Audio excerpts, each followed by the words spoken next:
Hi friends, welcome back to my channel. இன்றைக்கி நம்ம பார்க்க போகிற வீடியோ என்னென்னு பார்த்தீங்கன்னா, பள்ளி கொண்ட மகாவிஷ்ணு பற்றி தான் இந்த வீடியோவில் நாம் பார்க்க போகிறோம். நேபாள நாட்டில் உள்ள காத்மண்ட் நகரத்தின் வடக்கே இமயமலை அடிவாரத்தில் அமைந்திருக்கிறது புத்த நில்கந்தா திருக்கோவில். மகாவிஷ்ணுவுக்காக அமைக்கப்பட்ட இந்த ஆலயத்தை கிபி 6ஆம் நூற்றாண்டில் காத்மண்ட் பள்ளத்தாக்கின் ஆரம்பகால அரசரான விஷ்ணுகுப்தா என்பவர் கட்டமைத்துள்ளார். இங்கு பல தலைகளை கொண்ட ஆதிசேஷனின் படுக்கை மீது மகாவிஷ்ணு படுத்திருப்பது போன்ற தோற்றத்தில் 16 அடி நீள சிலை அமைக்கப்பட்டிருக்கிறது. இந்த சிலை பசால்ட் என்ற வகை பாறையில் ஒரே கல்லில் உருவாக்கப்பட்டதாக சொல்கிறார்கள். இந்த கல் சிற்பம் 42 அடி நீளம் கொண்டது.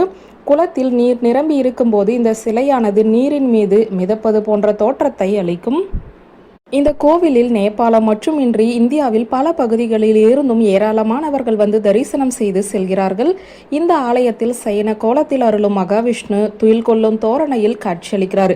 இங்கு ஒவ்வொரு ஆண்டும் ஹரிபோதினி ஏகாதசியில் சிறப்பு வழிபாடுகள் செய்யப்படுகின்றன. வைகுண்ட ஏகாதசிக்கு அடுத்தபடியாக ஹரிபோதினி ஏகாதசிக்குமே பக்தர்கள் சிறப்பு மரியாதை செலுத்துகின்றனர். இந்த ஏகாதசியானது கார்த்திகை மாதத்தில் தொடக்கத்தில் வளர்பிற ஏகாதசியாக வரும். இங்கே தண்ணீரில் மிதக்கும் நிலையில் அமைக்கப்பட்டுள்ள இந்த மகாவிஷ்ணு சிலை வைகுண்டத்தில் திருப்பார்கடலில் திருமால் பள்ளி கொண்டிருப்பதை போன்ற தோற்றத்தை கண்முன் நிறுத்துவதாக சொல்கிறார்கள்.